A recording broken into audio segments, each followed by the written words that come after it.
Open Your Eyes is brought to you by the Belize Bank, our country, your bank, and Smart, bringing people together.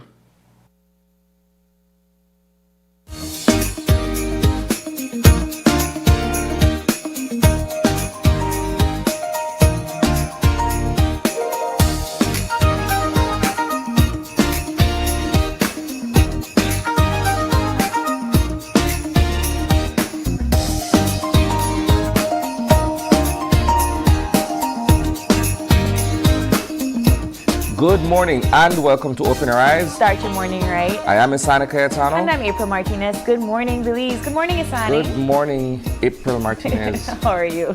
Man, I'm good. It's kind of strange seeing you here on a Wednesday, but I understand that you're working this entire week, right? Yeah, I mean, it's kind of like once a year where Sabrina has to do Gimme 5, and I can't imagine leaving here at 10 o'clock, getting home at like 11, having to get up at 4, no, that's too much. So you're I'm here. pitching in to help. Of course, we're all load. one GBM family, right? We have to help out.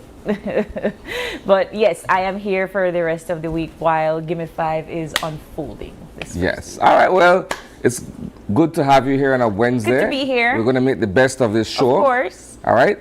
Here's what we have lined up for you guys today. It's all about preparations for the flu season. Building digital skills with BELTRAIDE's Bootcamp, SJC High School excels in Model OAS, and highlighting young medalists in the AKR Championship. Nice. That's the show lineup, for this morning. Lots of conversation. That flu season conversation, though, that ought to be interesting, no? So here's the thing, right? Huh? Everybody's sniffling right now. Except me. Well, you're an anomaly then. Some would say I'm a Sutherland, but that's a joke for another time. But no, I think some of us have perhaps a natural immunity, if I could use that loosely. Sure. Right? That we don't really get sick so easily. But when you get sick, you get sick. Yeah, but when we get sick, it's like serious business too. Yeah, that's the you have like the upside and then you have the downside. Yeah. Where that one thing just knock you out. I'm trying to remember in my mind somewhere the last time I got ill to a point perhaps where I was bedridden. That was like way in my teenage years. Like I thank God every day, April. I think I'm okay. Yeah. I think I'm okay. I think the last time that happened to me, it was dengue. Okay. Yeah. Knock you down? What? I wish that on nobody. Is that even knock you? It broke you up? It broke you down to your core and you start to question life choices. But anyway, we're going to have more conversation about the flu season and perhaps where you can get flu shots during this time of the year. But here are the 5 things that you need to know before you leave your homes this morning. First off, of course, we started our newscast last night with a very tragic news piece. The 15-year-old murdered weeks before the Christmas holidays. 39 pounds of cannabis found in Old Capital. BWS shows media major treatment facilities. And of course, talking about all things Christmas, it is of course black cake season. So Belizeans are preparing for that. And lastly, house knocked off stilts from roadworks on Iguana Street. So there's several topics that we can tackle, Isani. Let's jump into the first one. Okay. Right? And then we'll do the bottom 2. So 15-year-old Eric Reyes was shot and killed on Monday night here in Belize City. And the circumstances surrounding this tragedy is still under investigation. But I was trying to remember, and I was digging through our archives loosely to try to find when was the last time we had a news item on a male minor around this age who's been taken away in such a heinous act of violence, right? And I'm glad that the police department issued a statement, not during the press brief itself, but they issued a statement condemning what took place with this young man. What makes it all the more tragic is, despite the fact that you know, his mother, who is paralyzed, Yeah. has other children. 15-year-old Eric was the caretaker for his mother. They both lived on Park Street in the Lake Independence area, right? What is equally disheartening is the fact that at 15 years old, Eric had been out of school for quite some time. Yeah. So he wasn't any longer a part of the education system that one could say would have probably kept him away from certain influences. Right. Not that I'm imputing that he was involved in any kind of criminal or gang activity. I'm not saying that. I'm simply saying that that raised an alarm for me, right? A 15-year-old, for all intents and purposes, should be in school, right? But that's aside from the fact. It's the idea that here is this woman inside her house. Perhaps she's expecting her son to come home at a certain time, only for her to learn that the gunshots that she probably heard just a few feet away were bullets that struck down her son, Yeah. right? And I understand as well that in the wake of that shooting, she had to be moved from that particular address on Park Street to her other son's house. So you could just imagine everything that's going through this family at this point. I spoke briefly with the older son, a sibling of Eric Reyes, and I extended my condolences to him, right? But just hearing the voice on the other end of the line, you know that it's a heavy situation that the family is grappling with. I was thinking about it, why he was out so late. But we don't know the situation, the fact that his mother is paralyzed, the fact that it's only them living in the home together. I would imagine that he had to do perhaps what he had to do in order to take care of his mom. Maybe that's why he wasn't in school. And himself. And himself. And so it becomes one of those situations where I don't know the different, I mean, we could jump into so many different topics when it comes to this particular topic as to why she has to depend on her other kids, her 15-year-old son, ensuring that she's okay. The senseless act of violence, the fact that he's just 15 and there are no witnesses, there's nobody to tell his story. I have no idea if he was alone out there. You know, all of these different things that plague your mind when you're thinking about this particular senseless act of violence. I can only say, from my part, condolences to the family. I hope that they catch the person that committed this heinous act. I'm looking at the amount of stories that we've been providing for the past couple of weeks, Isane, when it comes to the vulnerable people in our society being targeted in this manner. We just spoke about Pai Boy, who was, you know, a much older gentleman, but a much older gentleman, and now this young man. And we're seeing those statistics kind of rack up in the news, in the media, and it makes me wonder: are they targeted because they're vulnerable members of society? Well, that's an interesting perspective. These individuals, for whatever reason, have fallen victim to gun violence.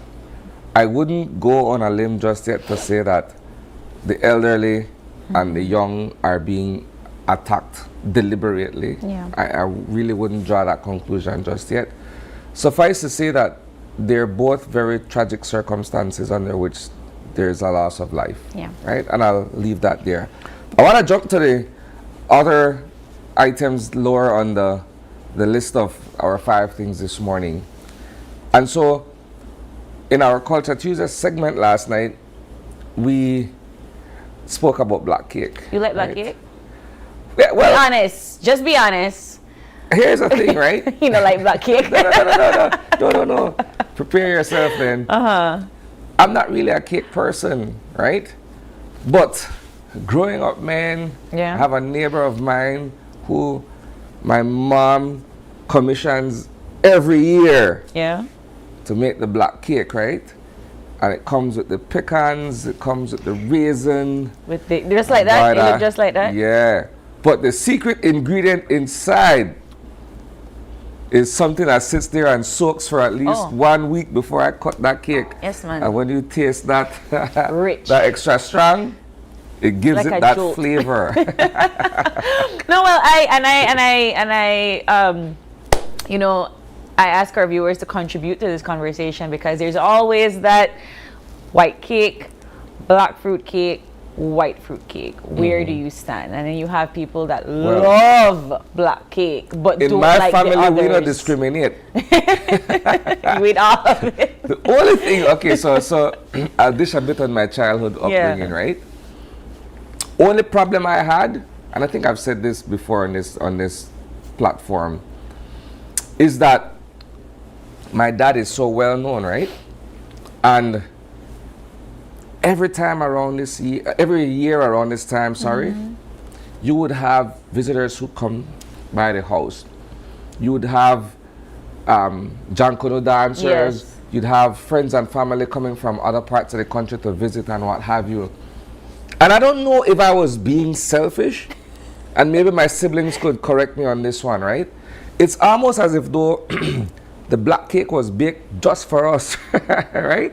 That's the feeling that my brothers and I had, right? The black cake that just for we. And then people stop by the house and my so pa just hack it in half and give it away. all away. I think my dad has that sentiment as well about the cakes at home, where he don't like, no man, this stuff for me, why I want to share it for? Yeah. But I ask because I always hear people say, like, you know, the black cake, I think it's definitely a Belizean Christmas staple. I don't know if I've ever gone through my life without having black cake on Christmas. And that's the thing, right? So we were doing a bit of history on black cake and how it became to be a Christmas staple here in Belize, right? And so it started from the colonial days, actually, as a pudding plum, as a plum pudding, right? And you know how we Belizeans do it, right? We add Tekwe remix, and then we arrived at black cake, right? As the end product of this evolution process, so to speak, right?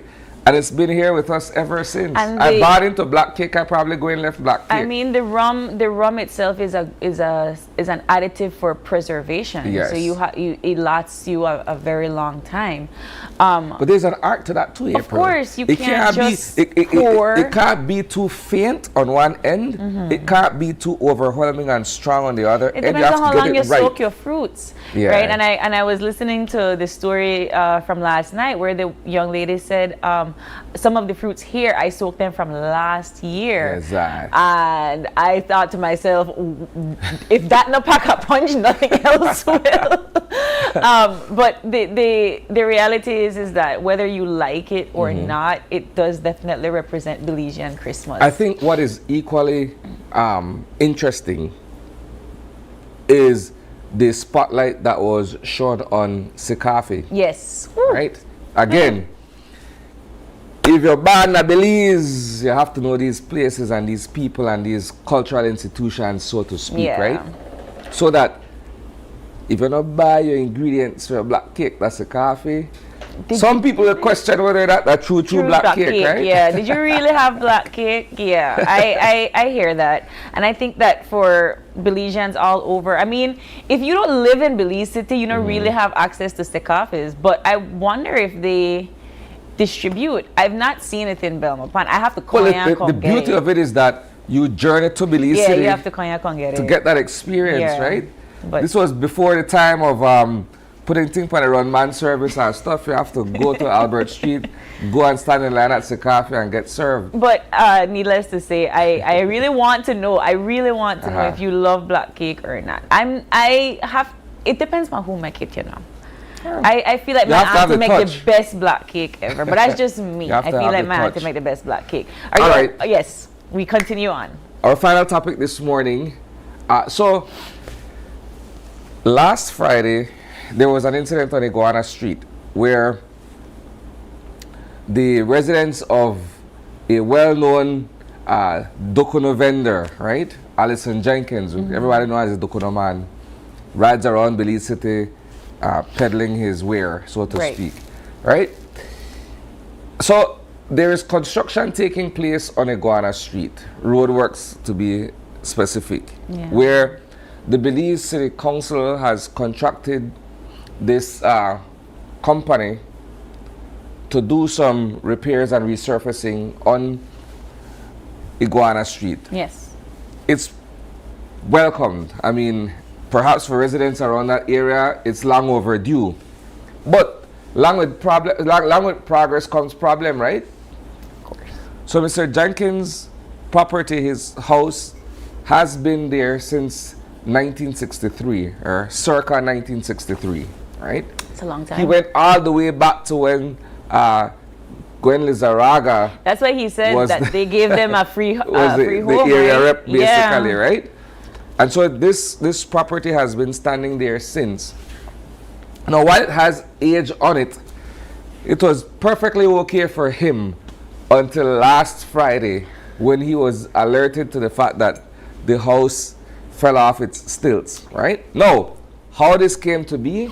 Well, when I went out there yesterday, for the brief period of time that I was out there doing this interview and seeing what was taking place, when the roller come past to flatten the street, that vibration, Yeah. you feel it all through the sidewalk, right? And so this is a structure that's elevated about 2 feet off the ground, It's not right? that high. But that constant vibration, and Mr. Jenkins was also able to share with me that a neighbor who lives across the street from him, an elderly woman who also lives in an elevated structure, albeit her stilts are, well, her columns are concrete, his Well, are wooden, right?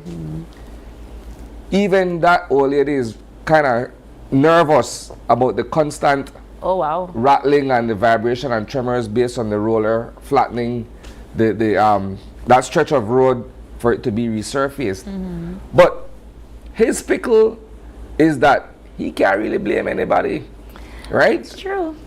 His pickle is a very unique one. Yeah. He can't really say, well, that's no fault or not. These men are working on the street.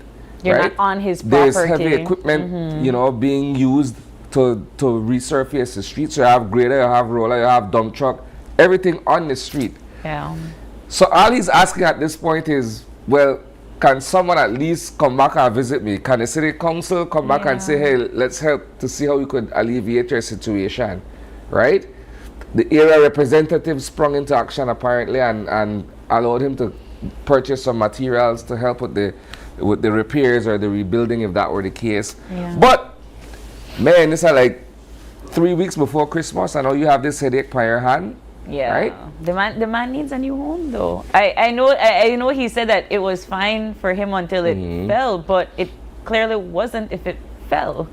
And so I would hope that, you know, this is one of those stories where I'm glad that you covered it, Isani, because while some of us are very comfortable and looking forward to the Christmas season with all its trimmings, some people are really struggling. Yeah. And this is one of those moments where you have to think to yourself, is this the moment where we kind of come together as a community and help somebody out that really needs it? We should. Yes. We should. And so I was speaking with Allison yesterday, and he was telling me, look, I have friends in Ladyville, I have friends in Belize City. People know me based on the kind of job that I do. And so he's leading on them, you know, that they would be empathetic enough to be able to pitch in and help. But I believe the thrust of the help should come from the Belize City Council and from the other utilities that were there doing the work. preparatory works before. And maybe even the company that's actually doing the road work itself. I don't know, it's an appeal for people to pitch in and help. Of course, and I feel like people automatically go to monetary value, but the reality is that if you just need supplies, or listen, if you don't want a construction person and you can come in and assist in helping and constructing, that is also a great deal of support. But I'm really happy you covered this. I really hope you follow up on it and see We'll see where it goes. I'm hoping that people are soft this It's that time of the year. year, right? But those are just some of the topics that we thought you should know before you leave your house this morning. If you have any topics, or if you would like for us to cover any topics on our morning show, let us know in the comments section below. But Isani, we have a show to get into, so let's get into our weather update for this morning's show. Here's our eye on the weather.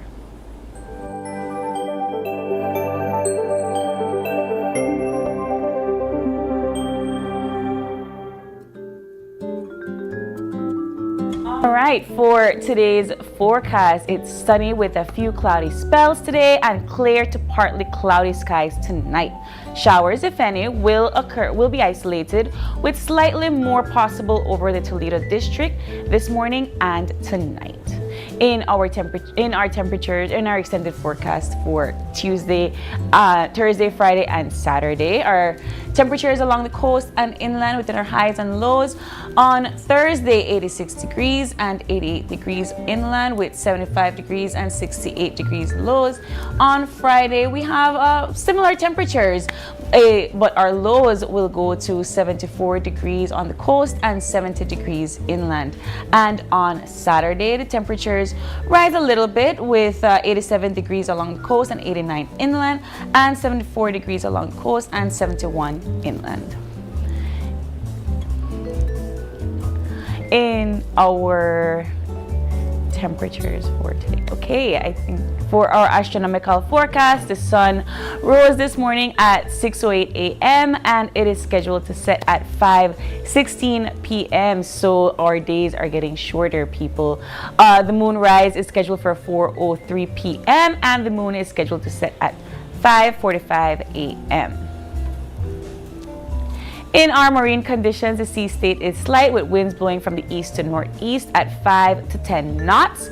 The tides for today, our first high tide is scheduled for 9:10 a.m. and a low is scheduled for 2:01 p.m. Another high for 8:04 p.m. and tomorrow's low is scheduled for 3:40 a.m. And that does it for our Eye on the Weather, brought to you by the folks at the National Meteorological Service of Belize. Sani, back to you. All right, guys, when we return, it's all about preparations for this year's flu season. It's a conversation you don't want to miss.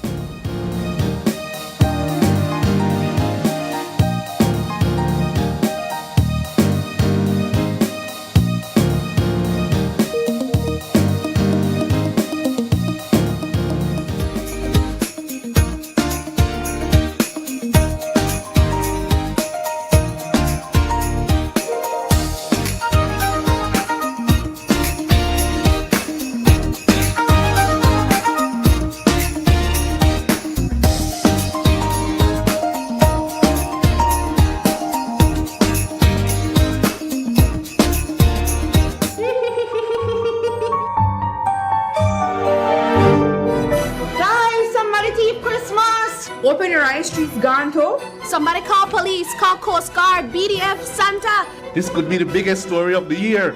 Guys, we need headlines. What about no Christmas tree? Big problem. I hope we never keep the security footage as well. How we want to sell Christmas packages with no Christmas? The thief Christmas. What? I hope they never Grinch. The taste the Grinch. Make him look dangerous, but Christmassy. Okay, posting now. We need the eye in the sky.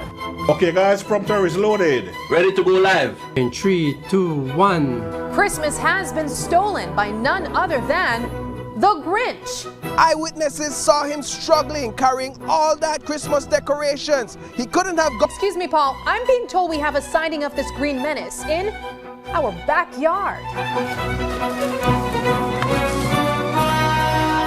Ha, we got him green-handed. At GBM, not even the Grinch could cancel Christmas. This past year, we have enjoyed creating moments to bring you and your families together. And this holiday season, we wish you and your families even more togetherness, with moments filled with love, laughter, and joy. We wish you a Merry Christmas and much success in the new year from all of us here at GBM. You see, the thing with me is that I just like my freedom. And when it comes to things like that, I just don't like feel tied down. You think I don't know, But like my granny said, every pot have their cover. Well, I could say, I just do the runs. But one thing I could tell you, you can't deny one good connection. Why get tied down? With Smart Supercharged prepaid plans, you get all the postpaid perks you love, but with no contracts. Just pay up front for your talk, text, and data package and enjoy total freedom for up to 30 days and starting as low as $35. That's right, no commitments for less than $1.25 per day. Just simple, flexible plans that keep you connected your way. Because with Smart, you call the shots. Dial 7526 or star 100#. Use the Smart app or visit a Smart prepaid agent to supercharge your connectivity today. Smart, bringing people together.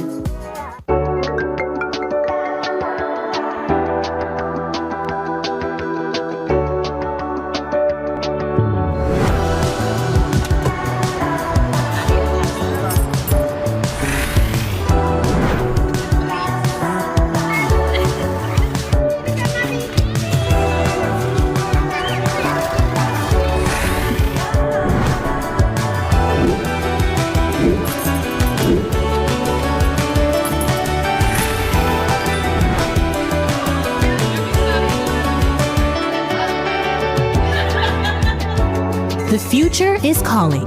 Belize Bank. Your future, our commitment. Let's go see Grandma. Let's go see Grandma.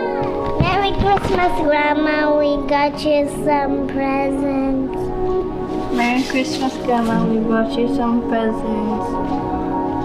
Here you go.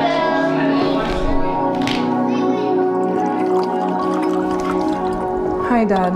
So, how has she been? Darling, she has her moments. Some days good, some days bad. Some days she recognizes me, some days she doesn't. But you know what? Love is not forgotten. Love is always there. Always. That's so true, Dad. You know, maybe it's time for one of those good moments, one of those good days. Hi, Mom. Let's go for a ride. Come. Let's go for a ride, Mom. Come. All right, watch your step, Mommy. Watch your step. All right, take your time.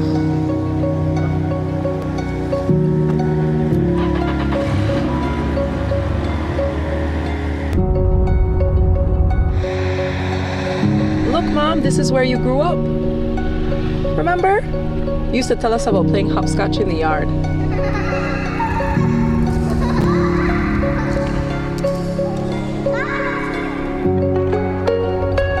See, Mom, now we're coming up to the famous swing bridge.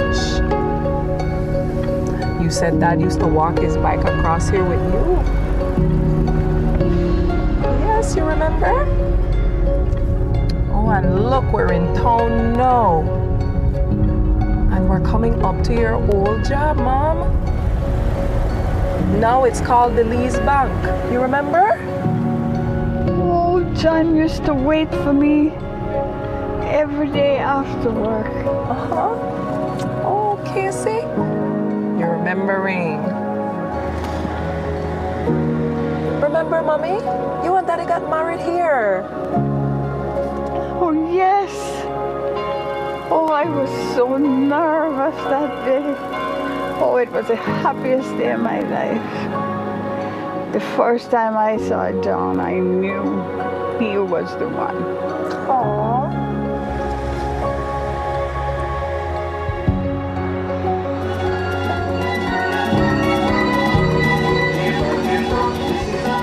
Christmas memory. There you are, Mom. We better head home. John is all alone with the children. Yes, let's go.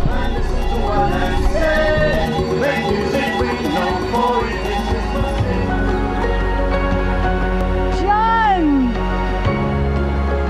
Mary! Merry Christmas! Merry Christmas, my love. Merry Christmas. Let's go inside, darling. Let's go inside. Merry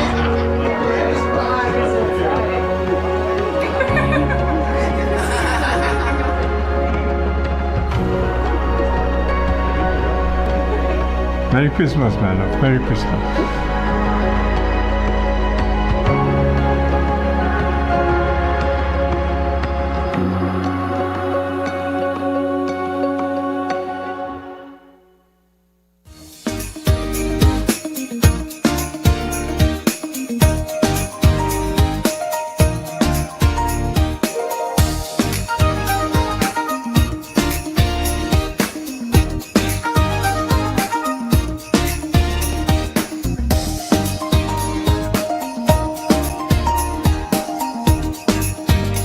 And welcome back.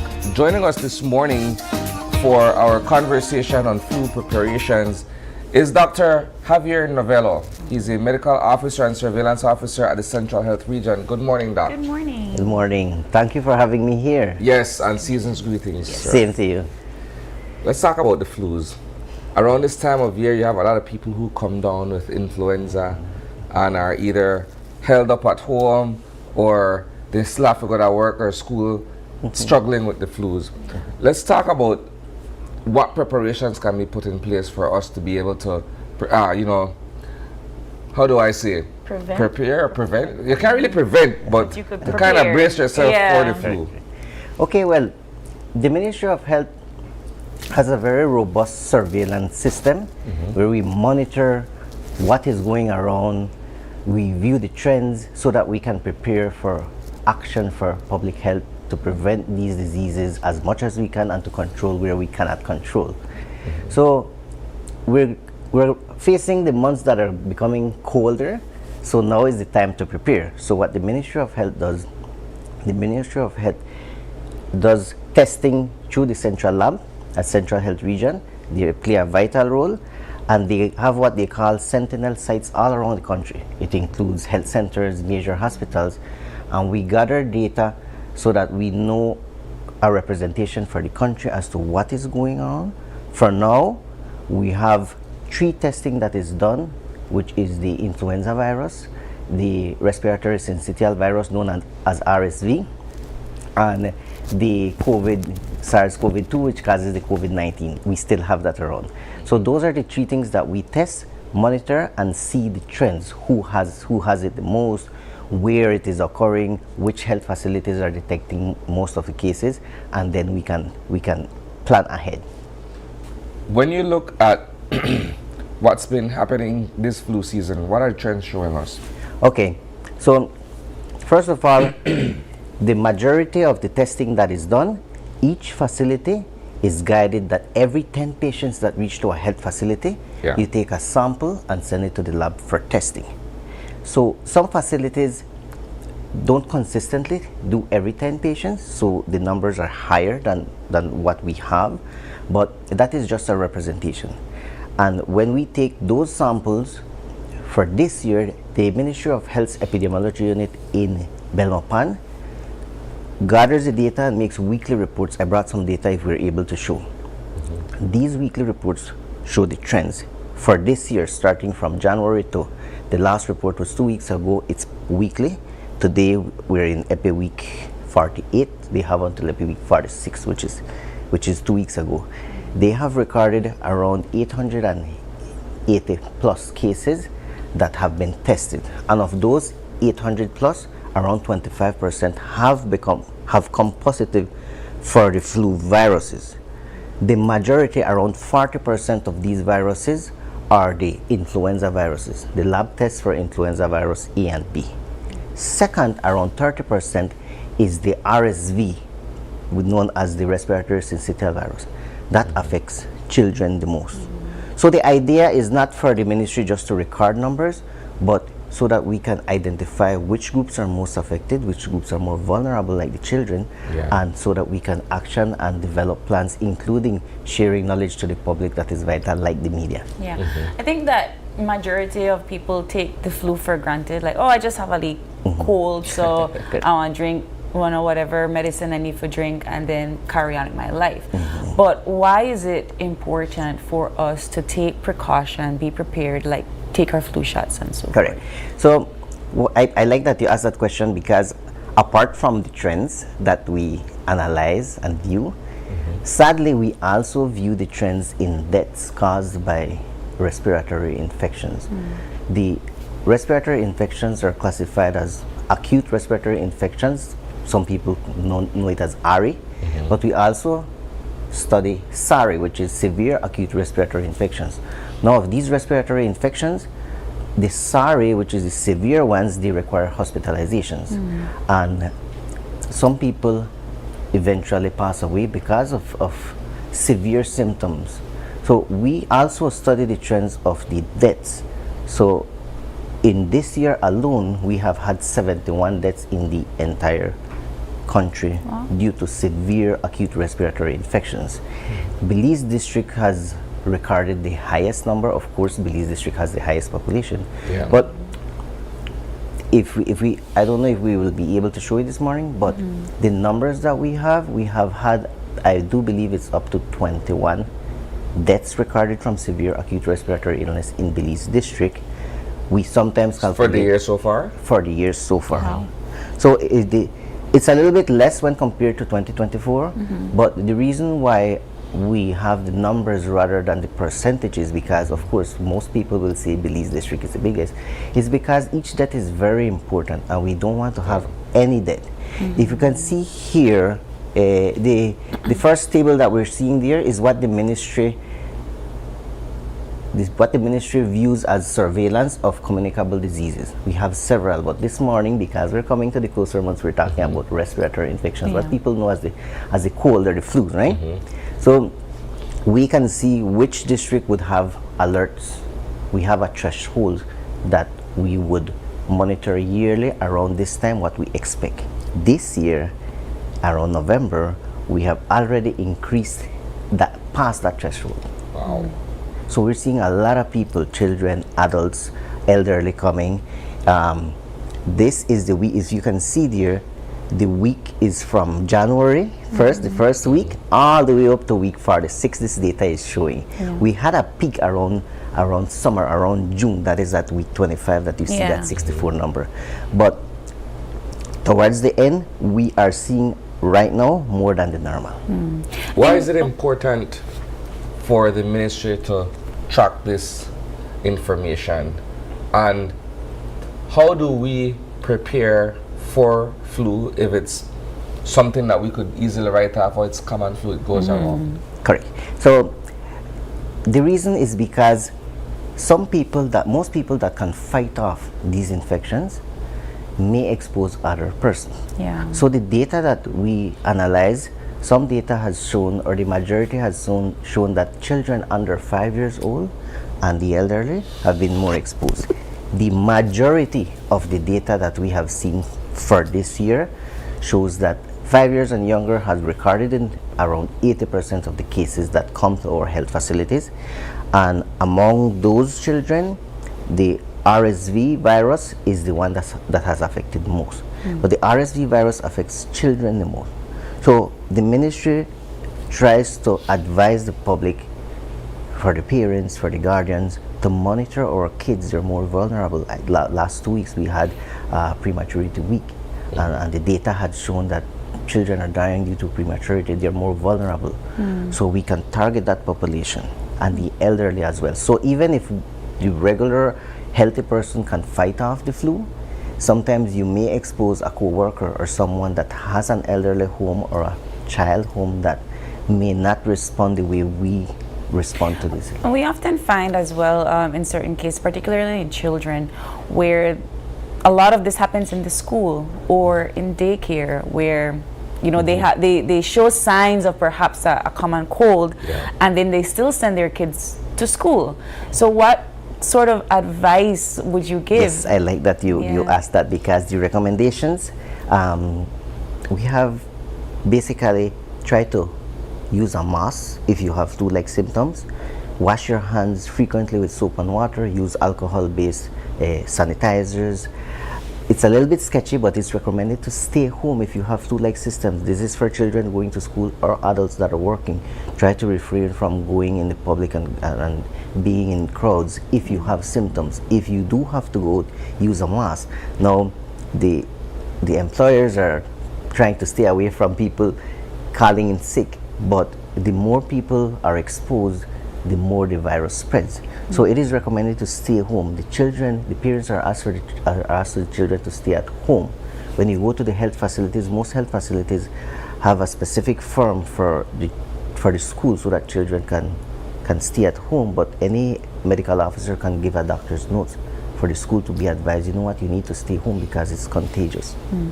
I think that when I can recall many years ago when I was a kid that the Ministry of Health would come to distribute vaccines. Yes. Is that something that still occurs? Yes, it still occurs. We still do it. We are supposed to have on set a nurse that is on her way from MCH from Belmopan, and she will talk a little bit about the vaccine. We do have the vaccine available. It is recommended as part of the prevention methods as well and control for those who qualify to get the vaccine where it's necessary. Is the vaccine free, or you have to go to a private doctor and then? It's free. It's free. I do believe that the private health facilities offer it as well as a cost, but the Ministry of Health provides it for free. Whenever some private facilities have vaccines that are provided by the Ministry of Health, then those private facilities cannot charge for the vaccine. Okay. Even though you're getting it at a private facility, they should not charge for the vaccine that is provided to them by the Ministry of Health. Is there a record that looks at how many people access these services for the purpose of getting vaccinated? I don't have the data on that, but I know that we have recorded each person that gets a vaccine. The nurse has to record, or whosoever is giving the vaccine has to record how many vaccines. And we have the maternal and child health department that records that. Yeah, it would be interesting for us to find out if a lot of people are taking the flu shot. Yes. And do you still give out the vaccine cards? Yes, we give out vaccine cards. So a lot of people are a little bit skeptical about vaccine. We learned in COVID some people were against vaccines, some were pro-vaccine. Very much, yes. So we learned a lot of that. Yeah. But my experience, Belize got international recognition after COVID for one of the studies that was done at the prison. Out of 181 countries, Belize was recognized as one of the countries that managed COVID adequately, recording no deaths in prison, but the major role was the vaccination among inmates and staff. So again, the vaccination, even though some people are a little, which is their right to be a little bit scared of vaccines, but the more people are vaccinated, the more people are protected, even people that you may expose. Doc, there's a education campaign that is necessary for people to understand how vaccines work, because like you said, COVID taught us a great deal about illnesses, how we treat and respond to illnesses, and how vaccines work. But people venture off into their own thing. If you've ever had a conversation with an anti-vaxxer, ask them, okay, what's the real reason why you don't believe in vaccine? Their theories are some of the wildest things you'll ever hear. It's because of a lack of proper education on the subject. And it's because a lot of us had to be vaccinated when we were young. When you never had a choice, you were vaccinated. I never had to look up nothing. Exactly. Everybody became a doctor in COVID. Everybody. And so, yeah, you're right, Isani. So what would be perhaps some of the educational campaigns that the Ministry of Health would have to go through? So yes, vaccination is number one. We recommend vaccination. But apart from the anti-vaxxers, most people have doubts on vaccine because they just simply think, why do I need the vaccine if I can catch a flu and I can recover from it? But the purpose of that is because the vaccine would prevent that if you get infected, then you don't develop that severe acute respiratory illness, so you don't end up at the hospital. Just like COVID, the vaccine did not guarantee that you will not catch COVID, but the vaccine prevented severe complications. And I think for a lot of people that have, like you mentioned, kids, but also the elderly. My grandmother takes her flu shot religiously every season, right? Because she understands that her immune system is not as strong as it used to be, right? So when we talk about the vulnerable populations in the country, do you have statistics on that? We have some statistics. If you can see here, this graph here is showing, we're tracking where we're seeing most of the viruses. Okay. These are different health facilities. For this year alone, we can see firstly, to divert a bit from your question, yes, sure. In Northern Regional Hospital, you recorded the most flu cases, followed by Punta Gorda Hospital, and thirdly by the Dr. Otto Rodriguez Polyclinic in San Pedro Island. And if you look at another graph, if you go down a little bit, yes. This is by age range. Correct. Here we can see that under 5 years, 0 to 4 years have the majority, and that blue shade there is the respiratory syncytial virus that affects. Yes, go ahead. And then we're looking Correct. at, okay, and then you have some elderly over 65 that are affected as well. So there are several graphs, and we view the trends of where it occurs, the hospitals, among who. So we do have data that the elderly are affected as well. This year's data is showing more children under.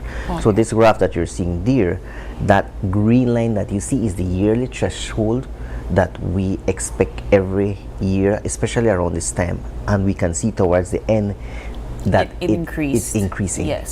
So those are the number of cases. This graph that you're seeing, you see that unique spike that is November, that we're seeing the increase of cases. All right, so we have been joined in studio this morning by Nurse Lilia Middleton. She is the manager of the vaccine program at the Ministry of Health and Wellness. Good morning, Nurse Middleton. Good morning. Thanks for having me here today. We were just having a conversation really about vaccine and cases and spikes in cases in flu in the country and populations that it affects.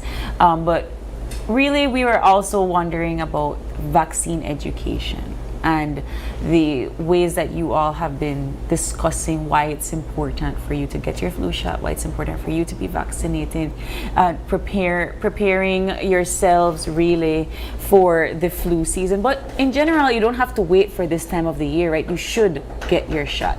So let's have that conversation, Nurse. Okay, the vaccine is one of the primary prevention of getting a country healthy, preventing them from getting sick, especially with the flu vaccine at this time, with the flu virus. The flu vaccine was introduced in Belize in 2008. And basically, we vaccinate children 6 months and older. But we do not only vaccinate children, we also encourage adults to get their vaccine, especially those that are at risk. That would be the pregnant mothers, the adults with chronic illnesses such as diabetes, hypertension, heart condition, renal failure. Those are the persons, and our elderly. So those are the persons that we need to protect with vaccination. And because the children under 6 months cannot get vaccinated, then the family members that are vaccinated would protect them against the disease. Makes a lot of sense. It does, and I think like I was mentioning to Doc earlier that we kind of take the flu for granted, right? We just say, well, have a little lime and honey in a tea and that's it, we kill that. And not to say that traditional medicine doesn't help to alleviate, but vaccines are also a sign of preventative measures as well. Yes, that's one of the most effective way of getting a person protected against the flu viruses. So I understand that you are also here to administer some flu shots to our hosts this morning. Well, of course. Do you find that people are afraid of getting a shot or a vaccine? Yes, we find people that they're afraid of the needles. Yeah. But usually the needles are small. It's especially designed for babies. So adults getting the vaccine get the same needles as the babies. And then when we give the technique, we don't really give it hard. So make a, for you to get relaxed and all of that, so that you can take the shot. Let's talk a bit about side effects and what have you. We often say that vaccines are made up of antibodies that are injected into your system. But what are the side effects that people would experience as a result of having been vaccinated? As with all medication, vaccines do have side effects, and some side effects of the vaccines are pain at the injection site, swelling, hardness, and those can be alleviated by putting a cold compress on the arm after the vaccination. Some people might get a fever. You can get Tylenol afterwards, or you might feel a little tired, a little headache. Those are the mild side effects of the vaccine. And whenever you have a consultation with somebody that is preparing to get a flu shot or a vaccine or any sort, what is that like? They have to present a vaccine card. What are some of the steps that you have to take in order to prepare the patient? Okay, so you go to the health center. If possible, if you have a vaccination card, then you can take it. If not, then we can give you a new card. Then if you have a BHIS number, it's much easier for us to find you in the system, and then we could put the vaccine in the system as well. So it's an easy process, and you just go, and if you want the vaccine, you can just go any day and ask that you want the flu vaccine, and then it will be given to you. Okay. Well, I think it's about that time. We want the flu vaccine. Yes. I personally understand why this is necessary. But for our viewers at home, as you can come on over and administer to us. But why is this necessary for us to take a flu shot? Well, we need to protect our population. We need to protect the vulnerable, those persons that cannot get vaccinated. And because vaccines are safe, then it protects not only you as the person, it protects your family, and it protects our community. And then it prevents illness. So it prevents the person from getting sick with the flu virus. And then it also prevents hospitalization. It prevents complications such as pneumonia, bronchitis, and then it prevents sometimes even death. So that is why it is important that you get vaccinated and you get protected against the flu viruses. Okay. Well, I guess my arm is ready. You're ready? Yes. I will admit that I'm a bit nervous. You don't like the needles, Isani? No, I take more tequila shots than I take flu shots, so I have to mentally prepare myself. Is it okay that we perhaps haven't had breakfast yet? Is that fine? Yes, okay. that's okay. Yes. All right. You just have to make up your mind and then relax. And let's do this. Let's do this, Doc. Let's protect do this, myself and my family. Okay, so maybe you can bring the ice box. Can you put the ice box on the table? Oh. Okay, come this way. Come this side. Okay. Oh, maybe around the couch. Yeah. And then, what do we have here, Doc? Okay, I need the thermos. This side. All right. So, of course, the vaccines have to be kept in a cool temperature, It right? has to be maintained within the temperature that the manufacturer recommend, and it's usually 2 to 8 degrees Celsius. Okay. So we have to keep it in a cold chain and have to keep it in the cooler. All right. So, let's see. Need my help for anything? Yes. So, yes, I recall when there were certain.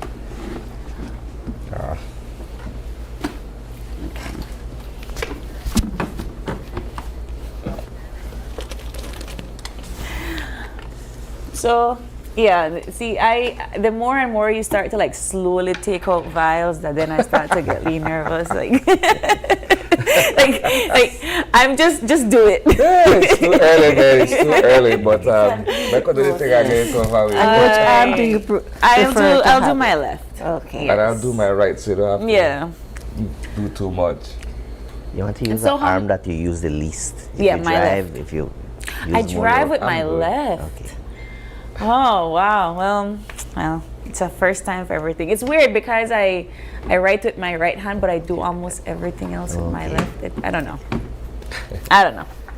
You're a strange kind of ambidextrous. I am a strange kind of ambidextrous indeed. Okay, you can come on around here so that. So. Okay, so you relax. Relax All your right. arm. Relax my arm. Can I relax my arm? A small stick. And it's in. All You right. didn't feel it that much, did you? No, not at all, actually. I think you have to do a better job of convincing me next time. It's strange because you don't feel when they put the needle, but you feel when they put the vaccine, the saline itself. Yeah. Damn, it's too early, man. It's too early? It's too early, yeah, man. It's too early. Oh, let's see. You not get flu, so I'm good. And I do have to travel soon, so this is perfect. That makes it easier for you. All right, next vial. And if anybody else from the team wants their vaccine, we have enough. Cameraman, we need with flu shot. We should get our staff lined up. Our strong cameramen are looking at you like, no, we're not doing that. Remember, it's just what the children get. It's just what the children get. All right. All right. Wow, man, we're actually doing this. Enjoy. All right, Doc, I can't get my sleep any higher than where it is. So please work with me. Okay, relax your arm. All right. It's not that cold. I won't even look, Doc. Look at the camera. That's it. And it's finished. And it's done. There we go. So just press. Smiley pinch. Yes. And you're protected. You know what we call this? We call this mind over matter, right? Right. When you take your mind off, right, it becomes easy. Strange. All right. Well, I have to admit, please, you can have a seat, Nurse Middleton. But it's interesting to say that this, it didn't even take 2 seconds. Yeah. And, our viewers at home can definitely take just 2 seconds to get a flu shot. Yeah. Right? Get inoculated. Get inoculated. So for our viewers at home, and I'll leave the floor to give your final comments as to why is it important to get your flu shot, and of course, perhaps where they can get their vaccines throughout the course of the flu season. You want it? Okay. So vaccines, as I said before, are safe and they are effective. They prevent illness, they prevent hospitalization, and they protect you, your family, and your community. And vaccines are available at all public health centers, and it's free of cost. You can go in any day and ask for your flu vaccine. Wonderful. All right. Well, thank you, Doc. Thank you, Nurse Middleton, for stopping in this morning and giving us that brief flu lesson. And of course, thank you so much for my flu shot. You're welcome. Anytime. We are going to take a quick break and we'll be back with the SJC highlighting school excellence at the Model OAS.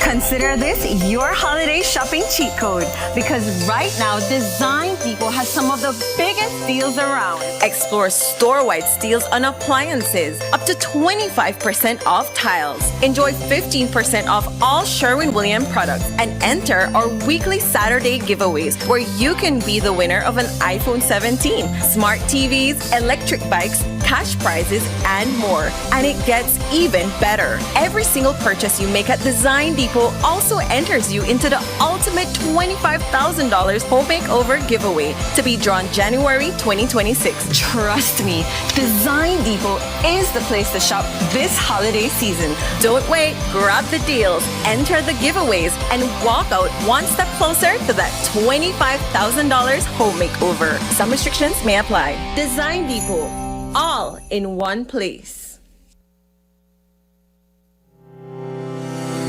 Enhanced service and faster sickness benefit claim processing are at your fingertips with SSB's healthcare feature accessible via the My Social Security self-service portal. Your convenience during illness is key. Now your doctor can certify your period of illness and your employer can confirm your employment details digitally, eliminating the need to visit our office. But wait, it gets better. You can also review the medical certificate provided by your doctor in your My Social Security account, along with real-time processing updates, keeping you informed. To ensure a smooth process, always review your electronic medical certificate before you hit submit. Upon submission, your employer is notified via email of your claim submitted to SSB and must respond within 48 hours for your claim to be automatically processed. For more information, check out our guides on our website and YouTube pages. Social Security at your fingertips.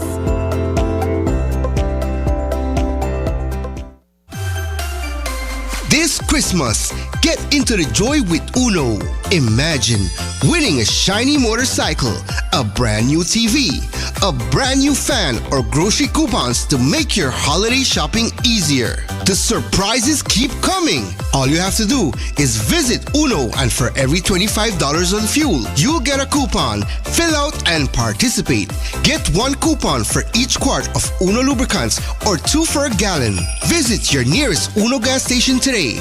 Fill your tank and drive into Christmas cheer with Uno. Uno gas stations. It's celebration time! Greater Belize Media is turning 34 years strong. That's 34 years of bringing you the news you trust, the shows you love, and the stories that bring us together. So you know what that means. It's time for... Give me 5, give me 5, give me 5! The countdown begins on December 1st, ending with a bang on December 5th. Tune in nightly at 7:30 for your chance to win amazing prizes. Fill out your coupons and return them for just 25 cents each. Now even easier with DigiWallet and eCash. So join the fun, feel the energy, and remember, you do not say hello, you do not say you do not say hola, you do not say what it go on. It's only Give Me 5 that allows you to Give me 5, give me 5, give me 5!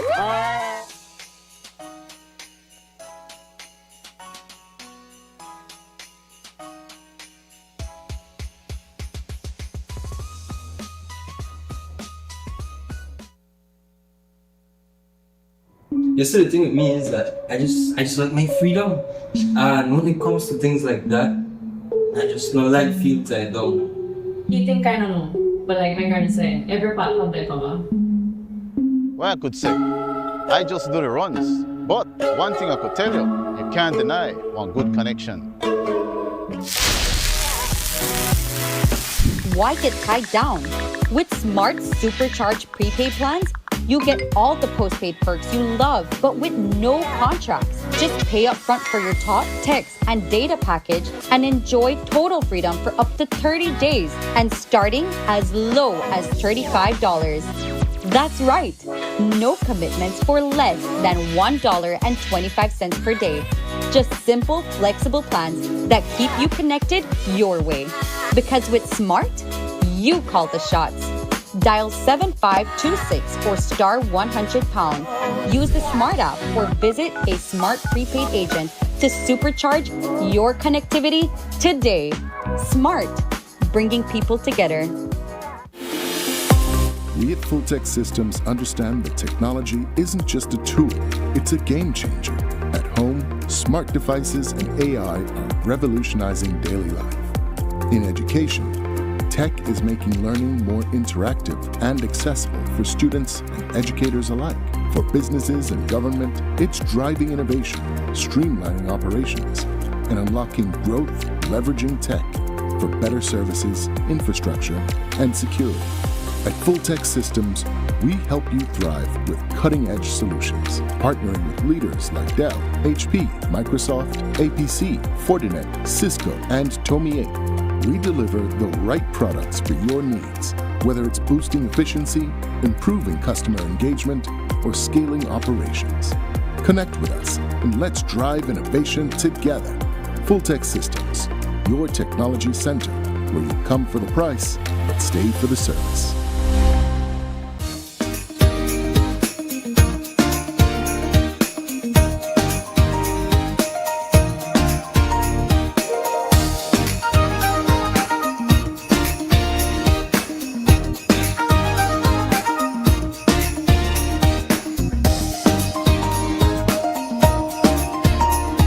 Welcome back to Open Your Eyes. We are now switching gears into our second conversation. It's all about the St. John's Junior College High School and your excellent performance at the Model OAS this year.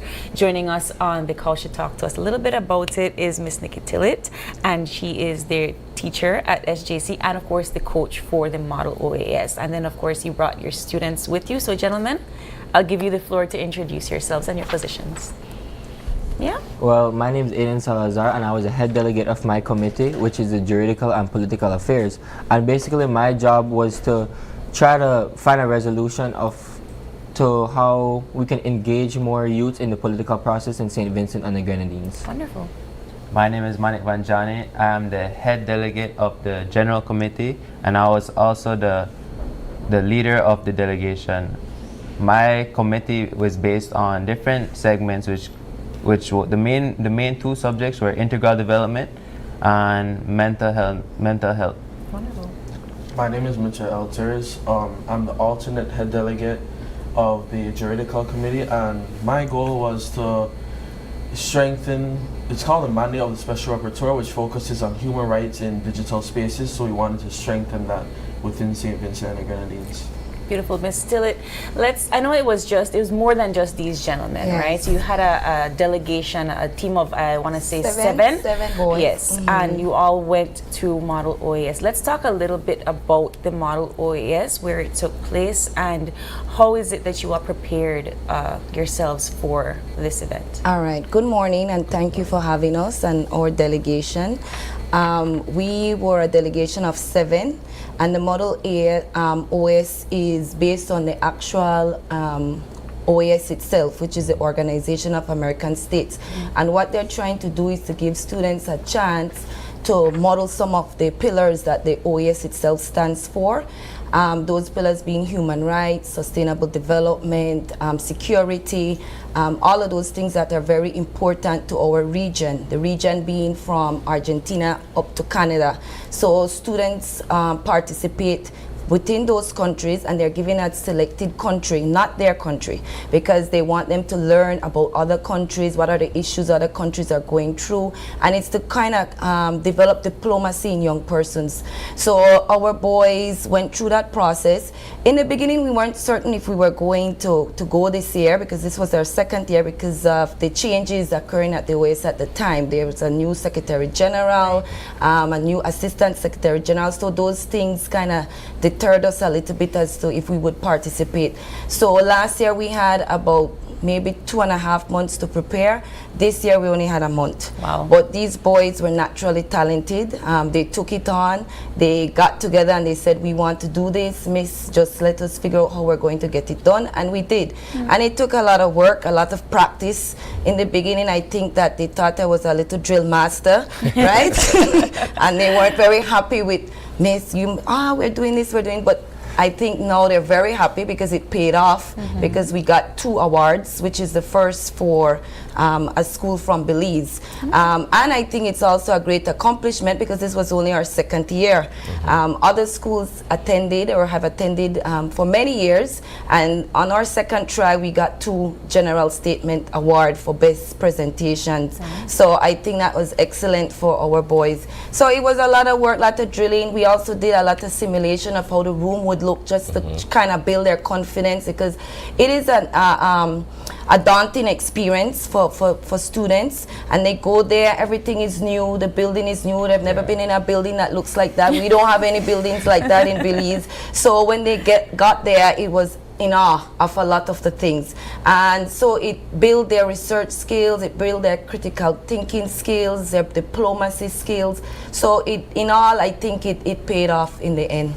So what have we learned about St. Vincent in all the research and the presentations that you young men have made? Well, so what I've learned is that St. Vincent is a former British colony, and they gained their independence on October 27, 1979, and the capital for St. Vincent is Kingstown. Okay. I learned that St. Vincent and the Grenadines, though the first part, St. Vincent, is actually the country, and the Grenadines are the islands that surrounds the country, and I think there's about 32 islands surrounding the country. So I learned that their population is relatively small, at just under 100,000 people. They have a mountainous terrain in the islands, and as my teacher said, they're actually very similar to us in terms of like, also in the geolocation as well, climate and stuff like that. Yeah. I wondered, do you all get to choose the topics that you all have to research and then present on and debate on? Well, they were given to us by Miss Tillett, so after that we just researched more on the topic. But first we had to research a general idea on St. Vincent and the Grenadines just to know all about it, and then we go on to our sector, like our topic itself. And just to clarify, no, we're not given the topics, or the OAS or the organizers of the MOAS, they choose the particular topic, but they're based on the pillars of the OAS. So it would be topics on the human rights, topics on the sustainable development, topics on the democracy, the democratic rights, and then other topics such as security. So they choose that, and they also choose the country that we represent. So we don't get any choice in that, and so everybody's always on pins and needles trying to figure out which country we're going to get. But since we're a small country and a small delegation, you usually get a smaller country, kind of just to get the kids to be familiar with the process, instead of getting big countries like Argentina or Brazil, which some schools get, and that's huge. Yeah, that's a lot more research. Since diplomacy is one of the pillars, what have you learned about Vincentian politics? Well, other than the fact that Ralph Gonsalves is no longer Prime Minister. 5 terms, right? Yeah. Well, from what I can remember, I just know that politics in St. Vincent and the Grenadines is very hectic and it's very much enjoyed, but the only problem is that youths aren't being engaged in it much. So they're trying to, what I did was trying to find resolutions on how we can engage them into the democratic process. And so basically what I put on my paper and how we should gain help is that we should create more programs from the OES and DECO, which is the Department for Electoral Cooperation, to collaborate with each other to just help create programs in St. Vincent. So we could do more campaigns, and just so they can learn about their voting rights, their political rights, and whatnot. Is that something that you would draw comparisons to the state of affairs of young people in Belize? That's a good question. Honestly, I'd like to say yes, because even Belizeans, young people in Belize need to know about their voting rights and whatnot, because I feel like they're not very educated on the topic.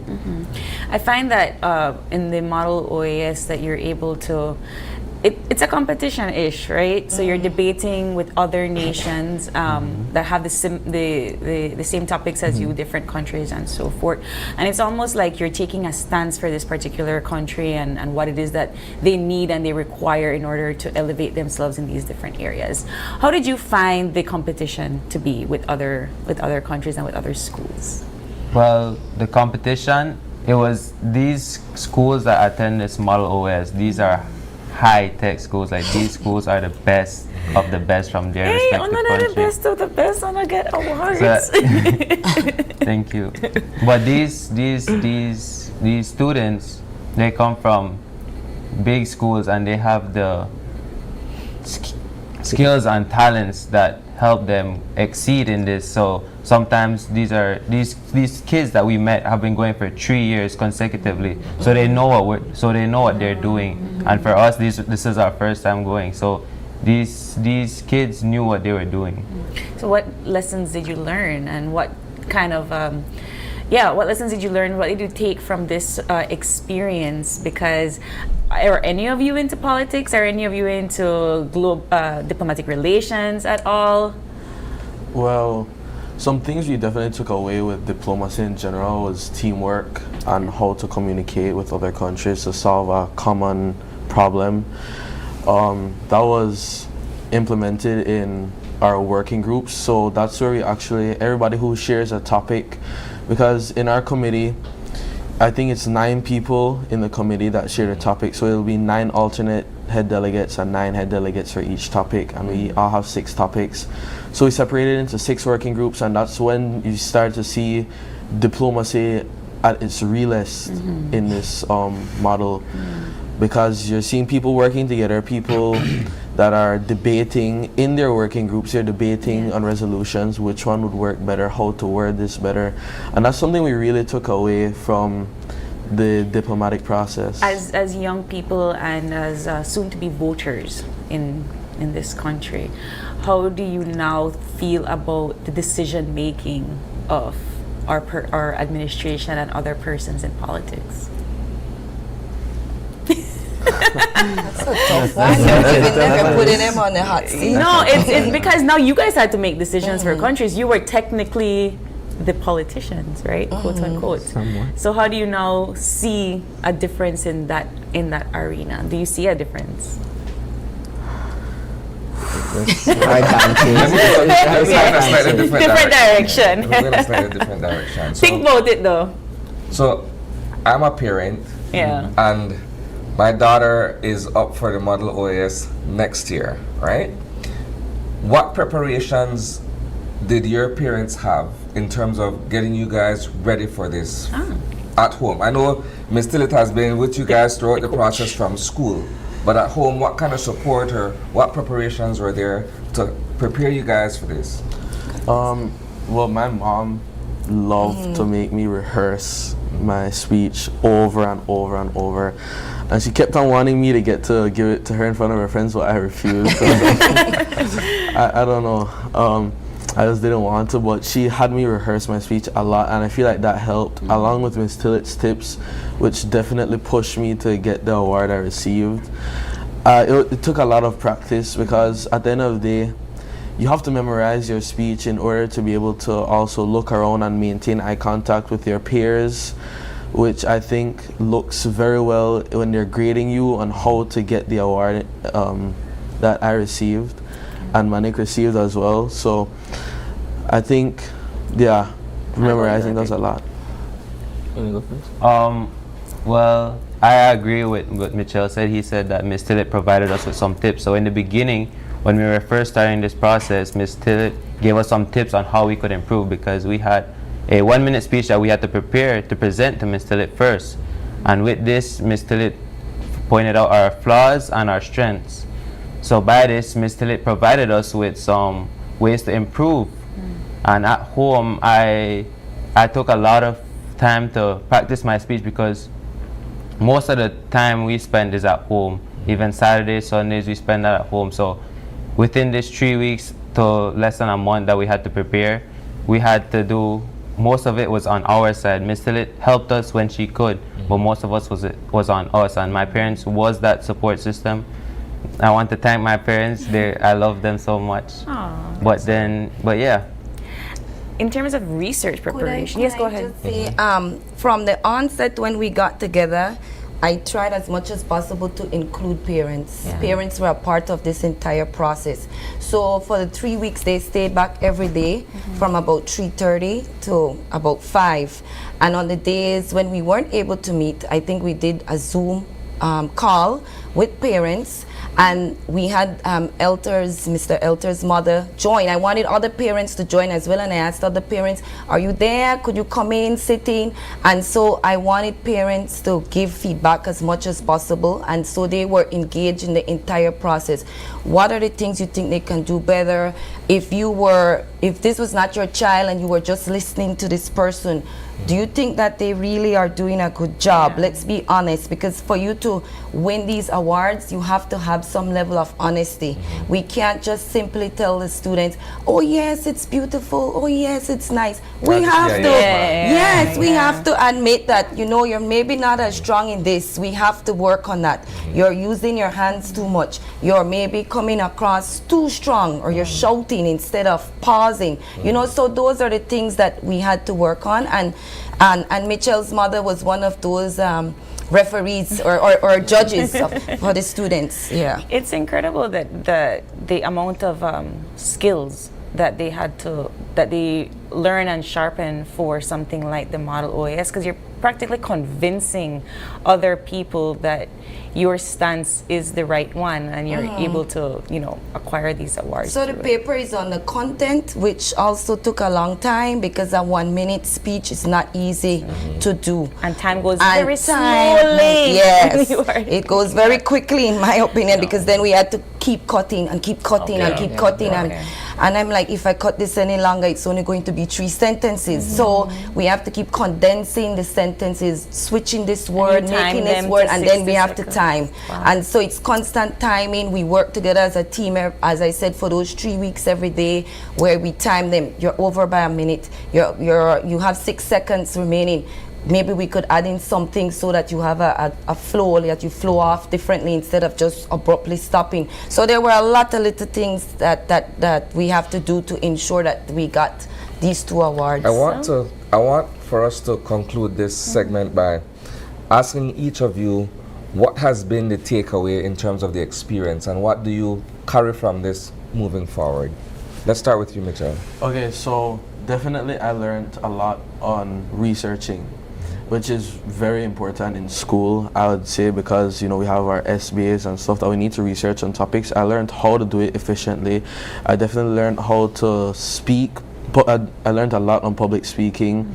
You know, speaking in that room, it gets really nerve-wracking to some people, and it was evident in a lot, but at the end of the day I learned that I just have to be confident in my ability to do it, and just remember the tips that I learned, and remember all my practice, and I can't let it go to waste. And yeah, that's most important. Well, I learned how to listen, because because first of all, I had to listen to Miss Tillett's tips, and it really did improve, and the awards just show that what Miss Tillett gave us, the tips that she gave us, did help. Also, a big part of this is not only about speaking what you want to be done, but you also have to hear other people's opinions and what they feel like it should be done. So that this was done in our resolutions, because in our working groups, we had to listen to what each country struggled in, and together we had to create a resolution which solves all of our problems. So listening was a big factor that I feel that I took away. Okay. So what I felt like I learned is that I should always listen to my teacher, because in the beginning, I just, as Manik said, I wasn't listening at all, and I just came to like do my own thing. So in the end, I realized that, you know what, I should just follow my teacher's instructions, and she knows what's best for me because she's been on a trip like this before. And so basically, and I also learned to not always be nervous, because I mean, what is there to be nervous about? Like, you're just voicing your opinion and people have to hear you, and then maybe people are in the same room feel the same way. So there's always similarities with you and a different person. And my experience when like going to Washington is that, and actually doing the OAS, and just like what I think Michelle said, the working groups, is to always meet new people, because you never know what's gonna happen in the future, if you'll need them or whatnot. And yeah, so just be more outgoing, listen to your teacher, and there's nothing to be nervous about. All right. Could I just quickly thank some of the staff, because yes, we had the parents. Shout out the other ones that weren't able to yes, and that's what I was going to do as well. I want to acknowledge the judges. We had Mr. David Anderson, who was a teacher, who is a teacher at our school, Mr. Faron Young, who also helped in selecting the delegation, and Mrs. Joy Williams. They also helped in the first session where they assisted in them deciding who would be on the delegation. I would also like to thank the members of my department, Ms. Sanchez, Miss Gardner, Miss Ritchie, Mr. Young again, and Miss Castillo, Mr. Castillo from the campus ministry. Why I want to thank them is because I think that yes, there's somebody who had to coach and somebody who had to help, but other teachers also contributed in other ways so that we got the best delegation, and also to pray for us and also to give the boys some guidance in the end. So I think all of that helped to make this a success. And I also want to acknowledge the other boys who are not able to sit on the couch this morning, and that is Carlos Acosta. He was our communication officer. Mr. Tristan Gillett, who was in, which committee was just then? Hemispheric Committee. Mr. Kowichi Lam, who was in General Committee, was Manik's alternate. And then Mr. Lucky Zhou, who was with Hemispheric Committee as well. All of those boys did an excellent job. Honestly, I think we should have won more than 2 awards, right? But they gave us 2 historic moments for our school and for, I think, our country, because it wasn't done, it hasn't been done before. So we're very, very proud of them, and they should be very proud of themselves. Wonderful. Congratulations, gentlemen, and congratulations as well to the entire school of St. John's. All right, we are going to take a quick break, and we'll be back with Building Digital Skills with BELTRAIDE's Bootcamp.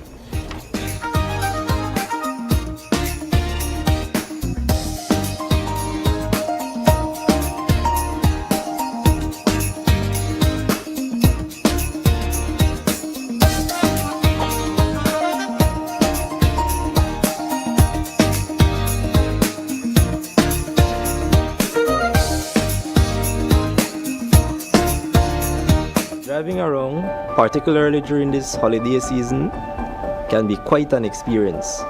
Families are out shopping and the streets are buzzing with excitement. It reminds me that this season is all about connections, and it starts with how we treat each other, even on the road. When I'm behind the wheel, I always remind myself that being on the road is more than just following the rules. It's about looking out for each other and making sure we all get home safely to our families. This season, let's continue to be alert and be kind on the road. Be courteous, give way, and stay safe. A message from BEL. Unwrap the joy of crystal clear picture and sound from Iowa, the brand that offers you affordability and exceptional quality. Iowa has a wide range of exceptional products to choose from, such as TVs, speakers, headphones, home appliances, and much more at affordable prices that won't break the bank. Enhance your audio-visual entertainment experience with Iowa, and for your convenience, parts are readily available in country for hassle-free maintenance. You can find Iowa products at your local electronics store countrywide. Choose Iowa, the best in home entertainment and household appliances. Shop smart for your Samsung devices in Belize and enjoy benefits you won't get anywhere else. When you shop locally for your Samsung, all your devices will be covered by a 1-year local warranty. You won't get that when shopping with the other guys. When in doubt, always look for the Cellular World seal to know you're getting the real deal. Shop with confidence and enjoy your Galaxy knowing that it can be repaired locally at our Samsung Service Center by certified Samsung technicians using original parts and machinery. Even better, enjoy the best LTE experience in Belize, knowing that your Samsung devices are compatible with major local carrier networks. Get the ultimate Samsung Galaxy experience only when you shop from authorized Samsung resellers nationwide.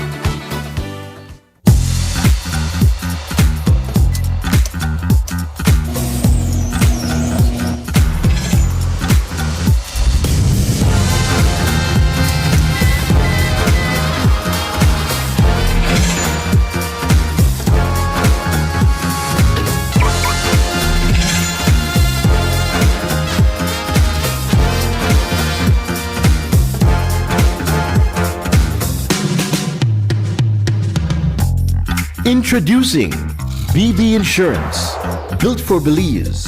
Your security, our priority. Welcome to Benny's, your #1 store. Get fantastic discounts, massive deals, falling prices, and more. From A to Z, we've got what you need. For all your building, hardware, and construction guaranteed. High quality appliance, paints, plumbings, tiles, electrical sinks and faucets in a variety of styles. Benny's Hardware, the best place to be, with brand names like Delta, Sankey, and Milwaukee. Need to freshen up your home? We have paints galore. BH Texturelight and Benjamin Moore. Hammers, grinders, saws. In tools, we've got the best. Power drills and wrenches to ace any test. With Benny's on your side, you will surely succeed. From home goods to gym equipment, we've got everything you need. Light bulbs, fixtures, cabinets, drywall.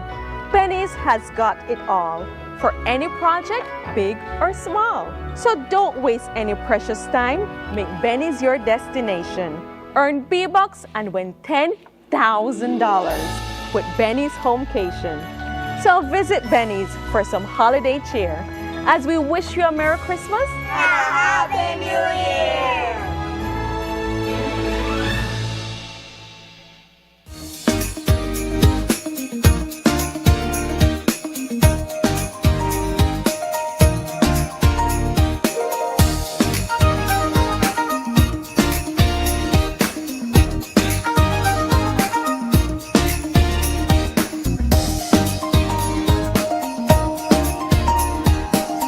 Welcome back to Open Your Eyes, and joining us for our third conversation are our friends from BELTRAIDE, and they're here to talk about their boot camp.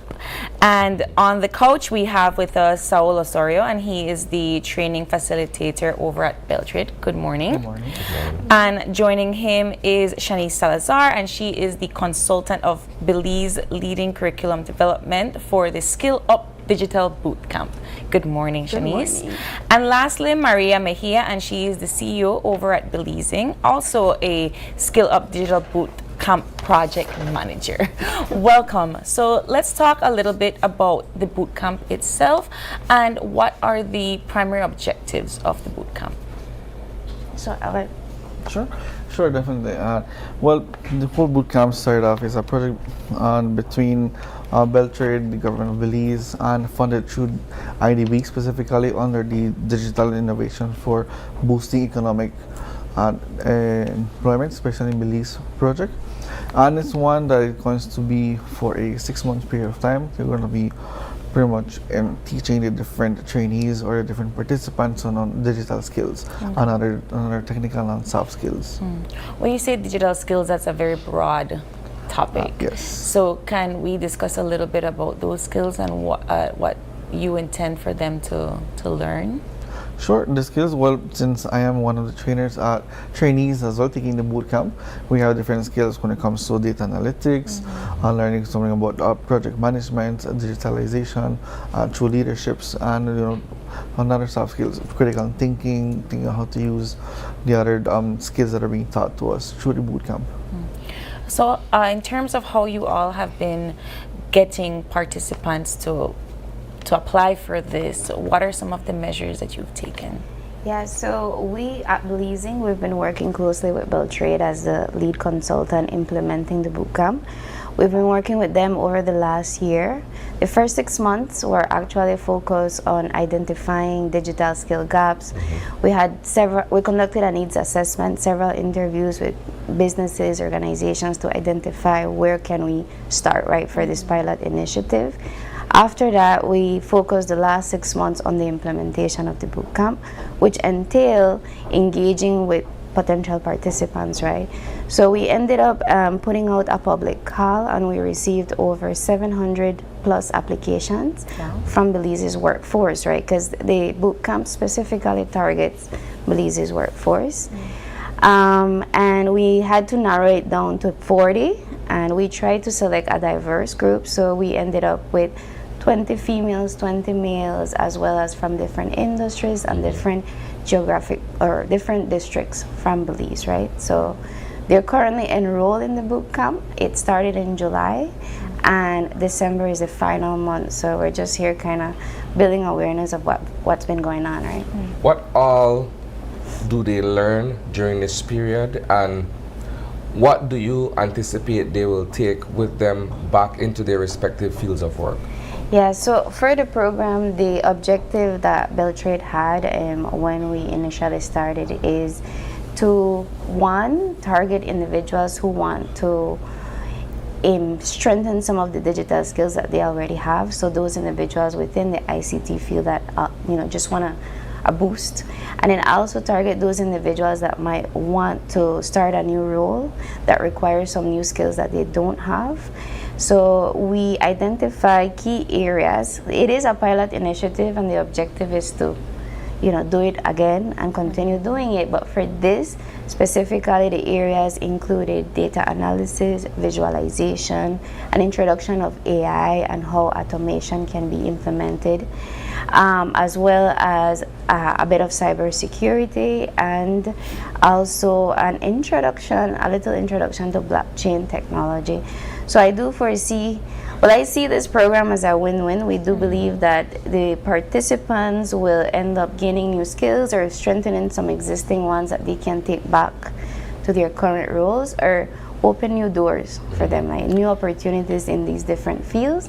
And for the employers, they get access to a workforce that's adaptable and that has the skills that we need in this fast evolving digital world, right? Yeah. So after they've completed this training, you said this is the last month. Yes. And they acquire a certificate or these sort of trainings. What can they essentially do with it? Well, that's a really good. Yeah. So with the certification that they get, they also produce what we call a digital profile, right? And within this digital portfolio, they have all of the subjects or all of the modules that they've completed, also with kind of a portfolio artifact that they produce as well, so that they can be more attractive to future employers. So whenever they walk away from the bootcamp with the certificate, they also have this proof of work that they've completed. Like, yes, I can do this. This is what I did, and this is how I produced it. And this is available throughout the bootcamp as well. And at the end, we aim to have somewhat of an ecosystem to have employers be able to have access to these as well, so that that these individuals become more employable. Who not just facilitates, but who, I don't want to use the word grade. Yeah, I guess grades them to ensure that they've been successful in completing the training? Well, one of the unique parts of this bootcamp is that we have 10 different facilitators, and they are all from Belize and Belizeans who are facilitating, and per subject, we have the facilitators kind of holding their hands through it as well, because it is an asynchronous course. But we do also have a mentorship group that they're all a part of with the facilitators, whereby they can have that hands-on experience and ask them within these groups that we put them in any questions that they have, anything that they need help with, and they also send their artifacts over to the facilitators for them to give them kind of a review and guide them in the right direction. So now that our participants, it's 70, you said? 40. 40, apologies. 40 participants are getting ready to graduate with their certificates. How do you see yourselves moving forward with another bootcamp like this? Well, I'll let the BELTRAIDE team. Sure, How do you see it? Yes, for this one, since it's a pilot, we're seeing how we're going to be moving forward into ourselves, pretty much continuing with this bootcamp as well. We're going to have several other cohorts. Particularly, we're looking at if we're going to be having the same experts coming in, or the same thing. Part of BELTRAIDE is we're equipping ourselves so that we can actually go about and now facilitate these different topics and boot camps as well. As a training facilitator, one's for me to join is for me to actually learn even more, and for me to be able to now teach it on for a specific topic. Not the entire 10 modules. It's quite a lot of work. Yes. And definitely I'm no expert in, no master in any of the topics, but do have some areas of interests that I would like to, facilitate in it later on. But definitely that's the plan for us to continue along with this bootcamp for more cohorts. And we know we have the interest of the Belizean public. So we got 700 applications, and we only had space for 40. So we know we have 660 waiting in line. So we really want to reach that. Why was this important for BELTRAIDE in terms of its partnership with the IDB to see this through? Yeah, definitely. Since we have get a lot of projects from the BED, which is a digital innovation for boosting economic project here in Belize, that's the ones we want to really upscale the labor force. We want to make them have, the digitalization, digital everything. It's evolving now in Belize. Now we have to keep up with the different trends. We have to keep up. It's no longer just writing everything on a spreadsheet, just continue writing. We have to be more digital. So really keeping up with the trends, being more competent and more competitive, and just overall see the project itself boosting the economic development. I see this sort of training definitely impacting more urban developed areas. MSMEs basically run the economic powers in this country, and small mom and pop shops and so forth. But we do often find the cases of small businesses where, you have more of the generation that were not equipped with technology. So are there any sort of trainings that are basic? Because this seems to be a little bit more advanced. So one of the unique things about this training is that we have 6 courses with 12 different subjects. We do have 10 facilitators, but there are 12 different subjects. And each of these courses build upon one another, right? So even though that there are 12 different subjects, we have it sort of like an ecosystem that works together. And one of the key things that will eventually help these MSMEs is that the target group that we're targeting is the workforce. So it's not just the business owners that are benefiting from this, it's their actual employees that come with the knowledge ready to work. Wonderful. Well, as we wind down this conversation, when are they scheduled to graduate and end this course? Yes, so the last course launched on December 1st, which was this Monday. And one of the cool things is that the courses launched progressively because we knew we were targeting the workforce, so we didn't want to just give everything at once. So yes, this final course launched December 1st, and it's ending at the end of December. So by December 28th, we expect that everyone would have completed. And I do want to give recognition to those 40 individuals who are investing time and effort to their professional development, because they're still working professionals with their families, and they're still taking the time to invest in their knowledge and skill development. And it's asynchronous, so that's also a level of discipline to finish. It definitely is. Well, ladies and gentlemen, thank you so much for joining us this morning, and congratulations in the success of this bootcamp. Thank you very much. Thank you. All right, we're going to take another quick break, and when we return, it's all about highlighting young medalists in the AKR Championship.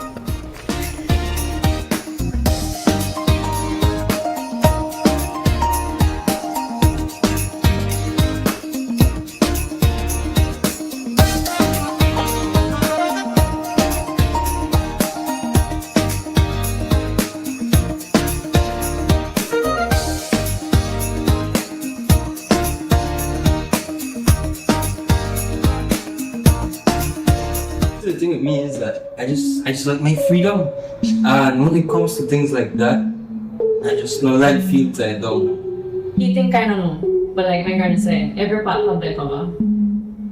Well, I could say, I just do the runs. But one thing I could tell you, you can't deny one good connection. Why get tied down? With Smart Supercharged prepaid plans, you get all the postpaid perks you love, but with no contracts. Just pay up front for your talk, text, and data package and enjoy total freedom for up to 30 days and starting as low as $35. That's right, no commitments for less than $1.25 per day. Just simple, flexible plans that keep you connected your way. Because with Smart, you call the shots. Dial 7526 for star 100#. Use the Smart app or visit a Smart prepaid agent to supercharge your connectivity today. Smart, bringing people together.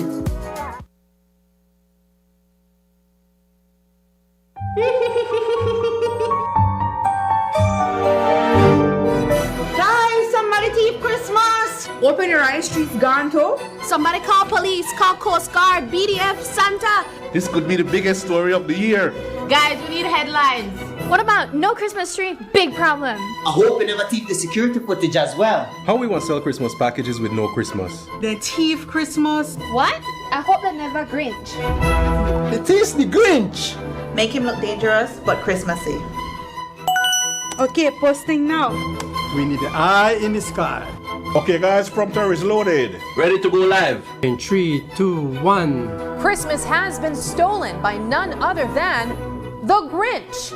Eyewitnesses saw him struggling, carrying all that Christmas decorations. He couldn't have gone. Excuse me, Paul. I'm being told we have a sighting of this green menace in our backyard. Ha, we got him green-handed. At GBM, not even the Grinch could cancel Christmas. This past year, we have enjoyed creating moments to bring you and your families together. And this holiday season, we wish you and your families even more togetherness, with moments filled with love, laughter, and joy. We wish you a Merry Christmas and much success in the new year from all of us here at GBM. You see, the thing with me is that I just like my freedom, and when it comes to things like that, I just don't like feel tied down. You think I don't know, but like my granny said, every pot have their cover. Well, I could say, I just do the runs. But one thing I could tell you, you can't deny one good connection. Why get tied down? With Smart Supercharged prepaid plans, you get all the postpaid perks you love, but with no contracts. Just pay up front for your talk, text, and data package and enjoy total freedom for up to 30 days and starting as low as $35. That's right, no commitments for less than $1.25 per day. Just simple, flexible plans that keep you connected your way. Because with Smart, you call the shots. Dial 7526 for star 100#. Use the Smart app or visit a Smart prepaid agent to supercharge your connectivity today. Smart, bringing people together.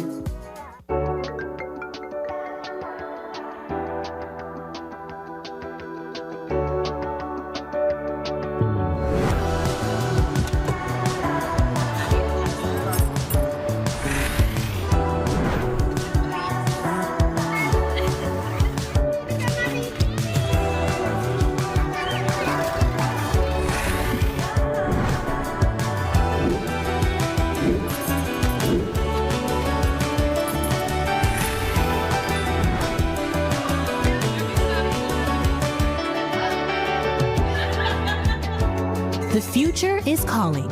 Belize Bank. Your future, our commitment.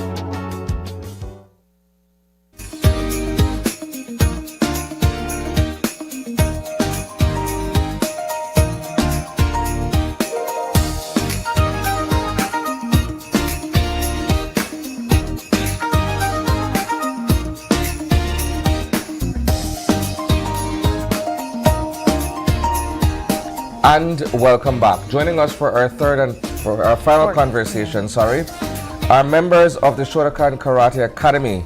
In studio with us this morning is Sensei Steve Mosiah. He's the instructor. Good morning, Sensei. Good morning, good morning. And along with him is Xavier Vivas. He's a junior black belt. Good morning, Xavier. And joining them both is Keenan Brown. He's yellow belt. Good morning. Good morning. Gentlemen. Let's talk about this recent championship, the AKR championship. What it stands for and what were the preparations from your academy to get ready for this particular? Yes, it was a Shotokan tournament, invitational tournament across from Chetomal. We attended along with school from Cozumel, Chetomal, and a few from Merida, right? What was the preparation like getting your team together and having them train before going to this tournament? Preparation, every day they train and prepare. That's how I train, right? Every day, you know, you're prepare to compete. I took 4 of my students. Some others who were able to compete don't have their passport yet. Okay. So we only took 4, but the 4 I took, the 4 of them medaled and did good. So 2 males and 2 females. What were the requirements per se for this championship? Because these are very young gentlemen this morning. Yes. In karate, you compete in 2 parts. You have the kata, which is the movements, and then you have the kumite, which is the sparring. Yeah. Right. And then they compete in rank categories and age categories. Like he's a yellow belt. He's in beginners division. Yeah. Right. He's a junior black, so he competed in advanced age 10, 11, and 12. So let's hear from these gentlemen in terms of how they feel now that they are medalists and champions. Let's start with you, Mr. Yellow Belt. How you feel to come back? I feel great. How was the competition? It was good. I was nervous at first. Yeah. How did you get out of being nervous? Yeah. I trained a little bit before I competed, and I wasn't nervous after. All right. And from you? Yes? I feel really good, and I didn't feel nervous. I just felt normal because I know what I'm doing. And yeah. Does this help you with building your self-confidence, going out there and competing against other karatekas? Yes, sir, because if you just train every day, go against your own friends and things in karate, just like get used to it, and then when you go out, it will be normal. Okay. I love that you guys are able to go out and be champions, but when it comes to like sitting on the couch and talking, then I'm like, no, I just want to show some karate skills, right? But he's, like I said, he's advanced. So he's Yes. been competing from his age 5. Yes, okay, wow. Right, so How old are you now? 11. 11, all right. So 6 years. well, I don't last count at the time we don't compete, right? And he have this the second time he competed in Chetumal. He have competed in Guatemala, in Honduras, well, in Belize. Every year, every time we have tournament, they're competing. Do you find that karate at this point is a sport or a discipline that continues to attract young people? It's everything. It's all of that. I think a lot of other kids need more support from the parents, right? Because, like I said, it helps with everything, you know, especially self-confidence. And discipline. You know, and the discipline, right? Yeah. Why did you guys choose karate? I chose karate because I used to always watch people do karate, and I always wanted to join. I started do karate because, you know, my grandfather tattoo shop, he had a picture of him and the karate, so I said I wanted to do that sport, and then that same year I ended up doing karate, and that's how I'm a karateka now. I love this. So I know that these gentlemen have to have a little demonstration for us. Okay. I would like to see what the stances were that made them become medalists for this championship. Well, the space small, so what they will or can do is just very, limited. What could I Kinan? He rock his metals. Yeah, and I said it, thank you. Hold this there. I love that though. All right. Okay.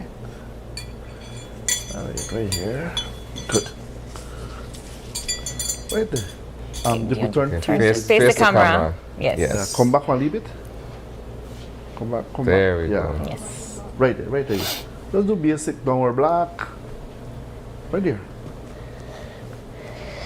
Down with black. Punches, stepping back blocks. Right. And punch, reverse punch.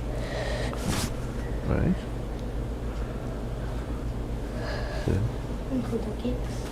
Yes. Good. Do some kicks. Right. The stance is Some important. punch. Right. Okay. All right. Right.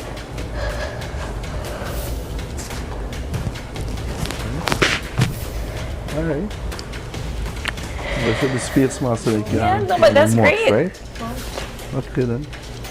All right.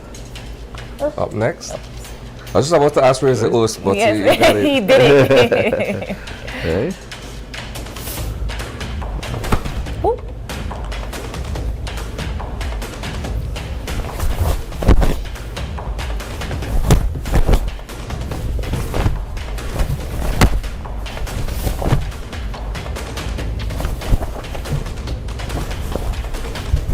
And when they're doing this, they're competing with other people? Yes, Okay. against other kids the same ages, right?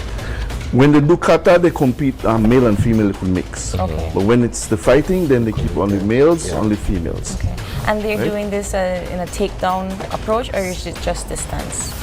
When the fighting part is a point system, Okay. right? Kick and punch. For each punch to the body, you get 1 point. Kicks to the body, you get 2 points. Okay. They fight for 2 minutes. Stop time. Kicks to the side of the head, minimum contact, you get 3 points. Right? Okay. If the opponent falls while in fighting, you can attack and score within 3 seconds. Okay. You get 3 points. Well, Right? So it's Yeah. speed, contact. For kids, they're not allowed to hit in the face. Yeah. Okay. Right? Kicks only to the side. Slight touch. Yeah. Not So no full roundhouse or nothing like that. So they have to practice speed and control. Yeah. Right?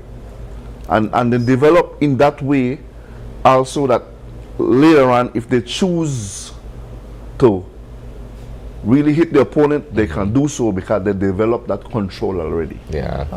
Well, gentlemen, congratulations on your wins. You won. I saw you showcase your 2 medals. You won 2 as well. I won 2 first place, but Okay. It's For- okay. You don't sell a medal. Oh, shucks. And then the young ladies. Yes, we have Delane Carr, who won silver in kata and bronze in kumite. Okay. Then we have Trishana Ramchandani, is 9 years old. She won bronze in kata. Right? She doesn't compete in kumite because she has a little visual Okay, she's disability, so we limit her only to kata. But she did well also for her first time. Wonderful. Nice. Well, congratulations, gentlemen. I love that you were able to compete at such a young age too, to bring up these boys in the discipline and the young ladies as well. So congratulations once again. And I guess you'll be back to compete with. Show us more about your other competitions. Oh yes, next year we have a full calendar for next year. Okay. We have some travelings in line coming up for next year. Yeah. And of course a lot of local participation as well. Well, we look forward to seeing you all succeed. We are going to take a quick break and we'll be back to wrap things up. Don't go away. We're closing. Oh, we're closing now? Okay, so we would like to say a big thank you to all of our guests that came in and had the conversation with us. And of course, a thank you to our viewers. We have a birthday shout out this morning, a very special birthday shout out this morning. We want to say a happy birthday to Courtney Lightfoot. She is one of our colleagues here at Greater Belize Media. Happy birthday, Courtney. We hope you have a wonderful rest of your day today, and I hope you get some cake. So happy birthday, Courtney. And if you have a birthday shout out or just a question or a comment, you can drop us a line right here, oye@channel5belize.com. You can also catch us on Facebook, that's Open Your Eyes BZ, and on Instagram at OYE Belize. You can also message us on our WhatsApp number, that's 675-2555. And please join us again tonight for night 3 of Gimme 5. Of course, that airs right after our newscast at 7:30. And join us again tomorrow when you open your eyes To start your morning right Be sure to keep your eyes, your minds, and your hearts open. We'll see you soon, Belize. Have a wonderful rest of your day. Bye.